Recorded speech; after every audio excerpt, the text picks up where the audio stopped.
Welcome back to Sledgehammer Horror, guys. I am Ken Sledge. And I'm Ashley Sledge. And let's talk horror. Today we're going to do our review on House on Eden.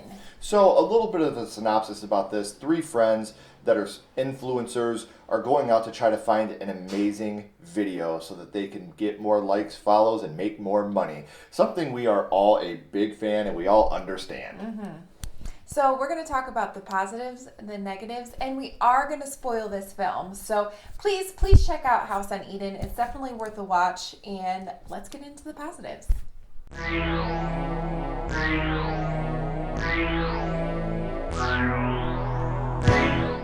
So some of the positives, you can really tell that they're all friends in real life. Like, you can tell they care about each other, they care about this project. Chris, Selena, and Jay, they're really great characters, and they absolutely feel like this is a real outing, that they actually are doing this together. We've been fans of Chris, Selena, and Jason for a long time. Yeah, they're hilarious. To watch them, Chris wrote and directed this as well as starred in it, and they all, had their hand in it, and you can really tell this is a passion project among friends that genuinely love each other and genuinely care about making the best product they can make, and it comes across. Yeah. So when Shudder asked us to review this, we were super excited that we would get the chance to see it. You can really feel like that feeling of trying so hard to succeed and trying so hard to be successful as an influencer. It's genuine and it's real, and anyone that's been in that position, I feel like that'll really understands. resonate with a lot of influencers.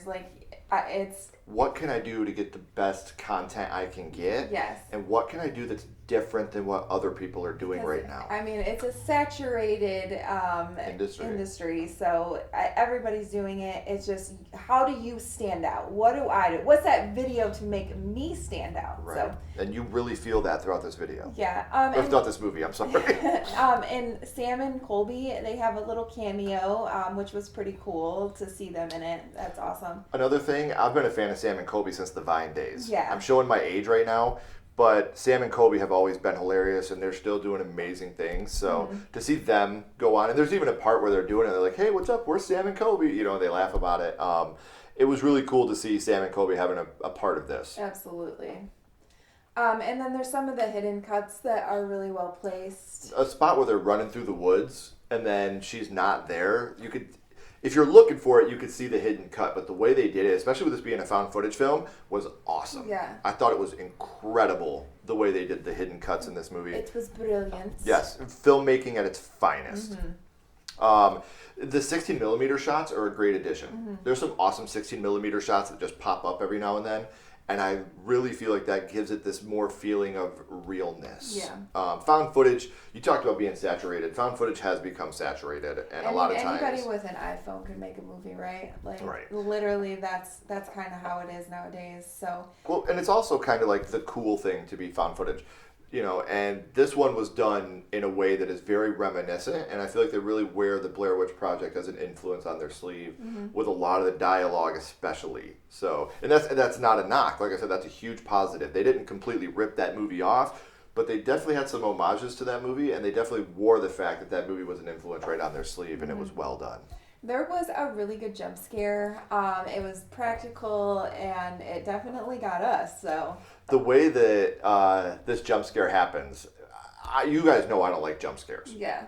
Don't like jump scares. But it was so well done. I feel like if your movie all it is doing if it's reliant on jump scares after jump scare, it gets really tedious, and it's like, this is all your movie is a bunch of jump scares looking at you, the nun. But when there's just sprinkled out and they're actually good, that's okay. The big one in this movie was awesome. And I just want to throw in real quick too, Selena and Chris, the chemistry between those two is just fucking awesome. You can just tell that they're best friends. It's nothing against Jay, and he did a great job in this movie. You really feel for him. A lot of the bullshit that he goes through in this movie, but Selena and Chris, there's just something special about their relationship and the way that they, go off of each other, they bounce off of each other, and even the fact when they're in the handicap van and making jokes about it, it's they do really well together. So it was awesome to see them put their brains together and make such a fun film for us to watch. So those are our positives. Now we're going to get into our negatives.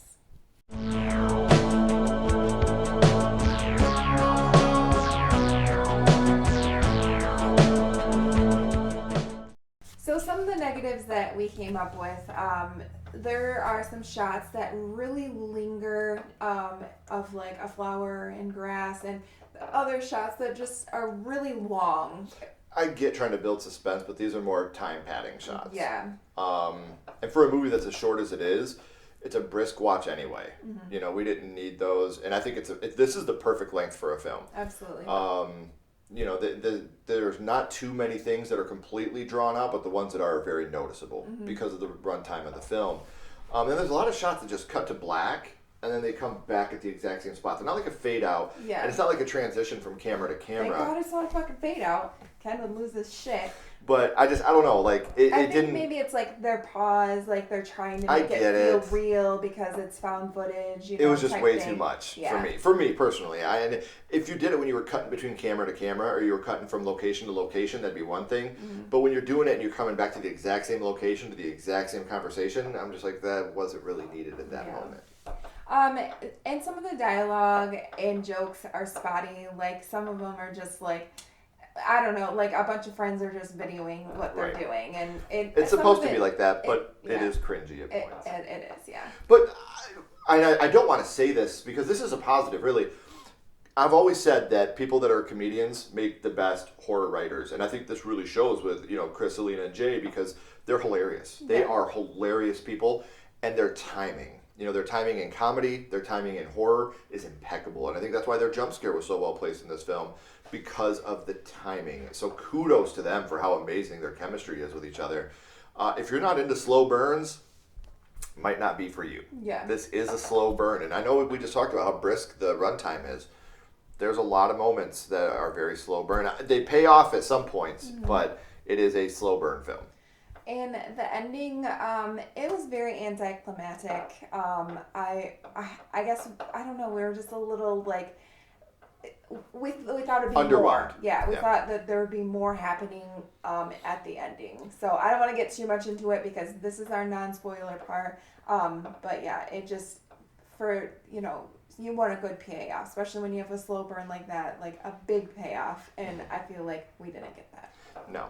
And we're going to talk a lot more about this in the spoilers.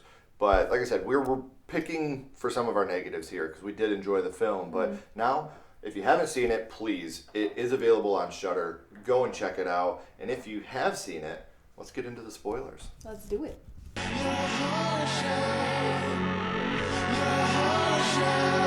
Okay, guys, so now we're spoiling things.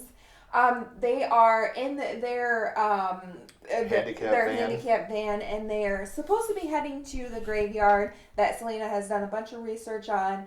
But Chris takes a detour to go to a haunted house, and the other two aren't very happy. What I love about this, I love it, because they show the behind the scenes really throughout the film because it's found footage of them arguing. Mm-hmm. And Selena's like, I have all my information. I don't know anything about this place. So I don't want to go in and say something that isn't true and look like a fucking idiot. And that's me to a Her to a T. Like, her and Selena are so much alike. Do not throw shit like that at me. Like, I love to do research. I love to know my facts. And when you just throw something on me, I'm just like, right. And I thought that was real. That was very, very absolutely. Real. Like, you could have told us, like, we're a team. And you're just, you know, throwing out the surprise. Like, we don't know what the fuck we're doing now. Right. Really, really good writing. They get lost in the woods trying to find the house, as you do in a found footage film. You always get lost in the woods. They're like playing hide and seek. That is rock, paper, scissors. Yeah. And the long-term argument of, is it rock, paper, scissors, or rock, paper, scissors, shoot? Rock, paper, scissors, shoot. No! It's rock, paper, scissors! No, rock, paper, scissors, shoot! No. Oh my.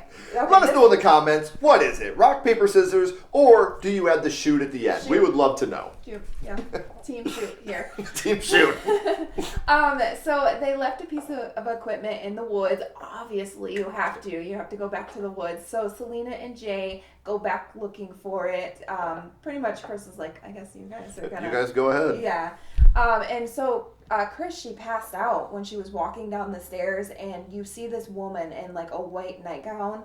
And when she wakes up, they're trying to like look back to see if they knew what happened to her, and all the footage is gone. There's nothing. There's no playback whatsoever. When she was walking down the stairs, she had the camera in her hands, and so she thought, you know, let's see. I don't remember what happened, so let me see if I can, figure it out. And it was just blank. a blue screen, yeah, baby. just a blue screen. Reminded me of the old VHS days. I hate when that shit happens.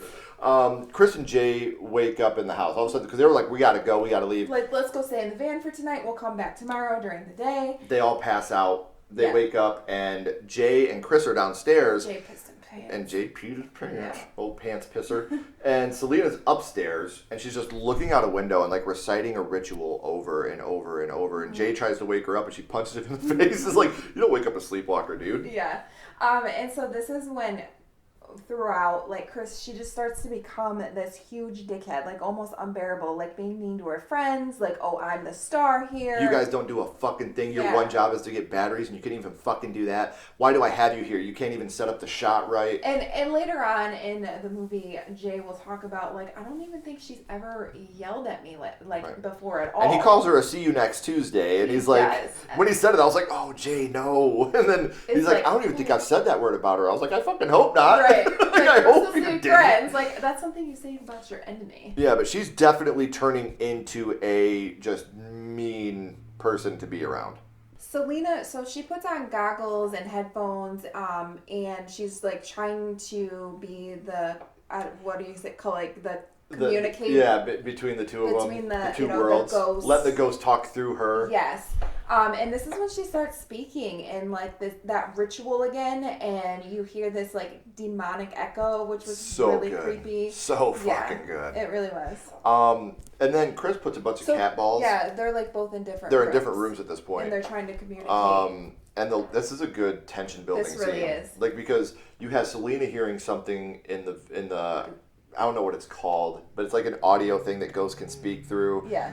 And then you hear screaming from Chris, she thinks, but Chris is in there and you see the demon, or I don't want to say demon because we don't know. Well, at first she's like trying to communicate with the If ghosts. you're not a pussy, then touch one of these cat balls. And then it does, and she's like, sorry about that. Yeah. It's like good writing, like so funny. Because it felt real, like when shit happens, there's one. Like, you really want, you so badly want to get this like ghost to communicate. So you're talking with shit you. to a ghost. So she's just sitting there talking shit. There's another part where something happens and Chris is like, yeah, suck my dick. And it felt real. Yeah. Like, it felt like real people. Like, after some of the movies we've watched lately, it felt nice to see real people acting like real people and not caricatures of what human beings are.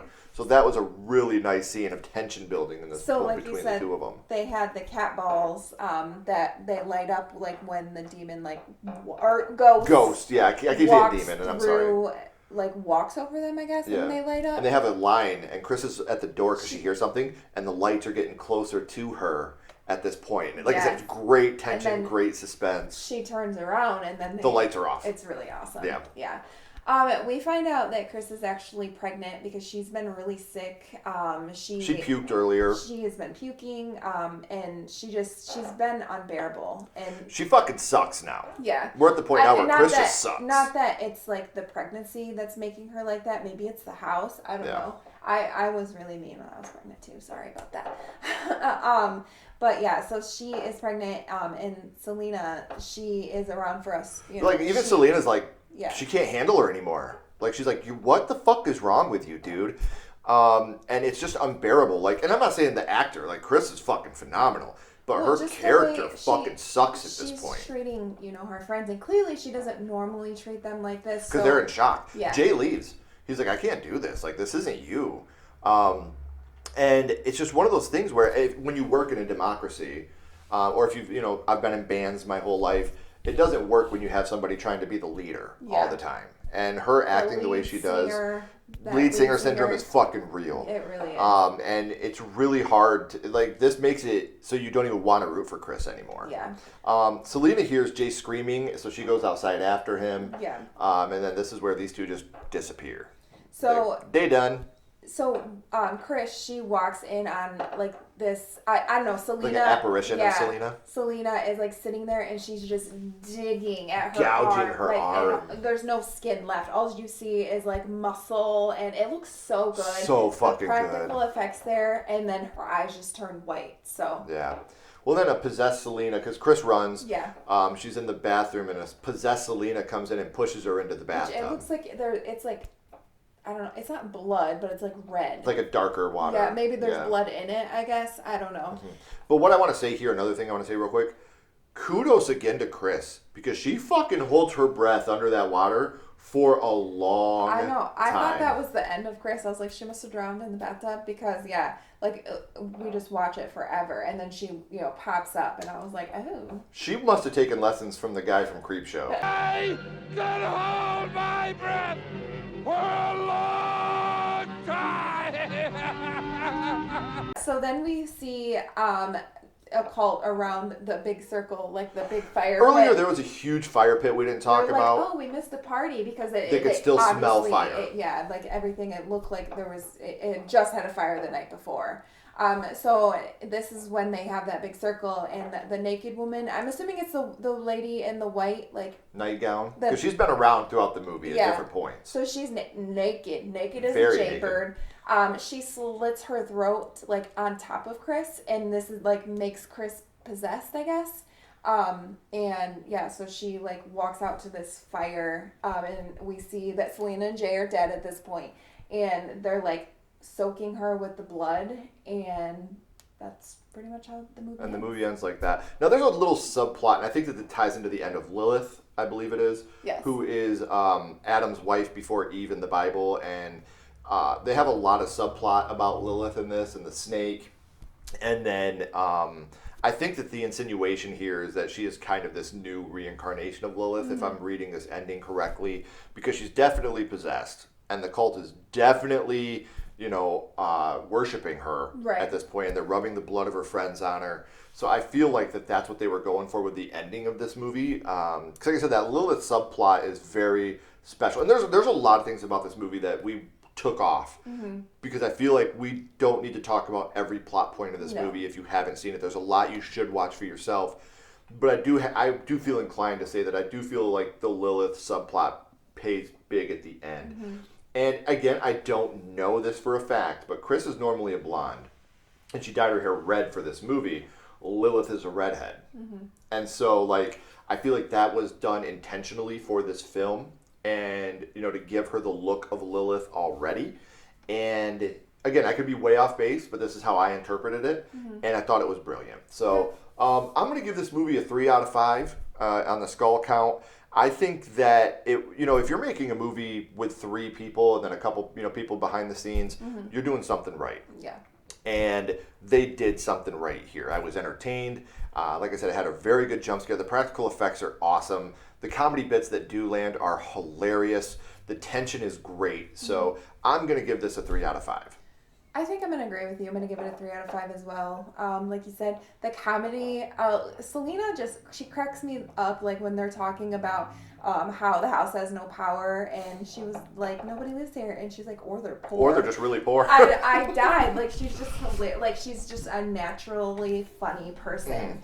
And yeah, like you said, it just feels like they're friends, like this friendship is real, because it is, because they all really are like best friends, besides this movie. So yeah, it was a good watch for me. So if you haven't, please make sure you check it out and let us know in the comments, guys. What did you think of House on Eden? Am I correct with rock, paper, scissors, or is Ashley correct with rock, paper, scissors, shoot? We would love to know your guys' opinions. If you haven't already, please like, comment, and subscribe. It does help build the channel more than you know. And follow Sledgehammer Horror on social media. Those links are in the description as well. But until next time, keep talking horror. Stay who you are. And we'll see you guys soon. Bye, guys.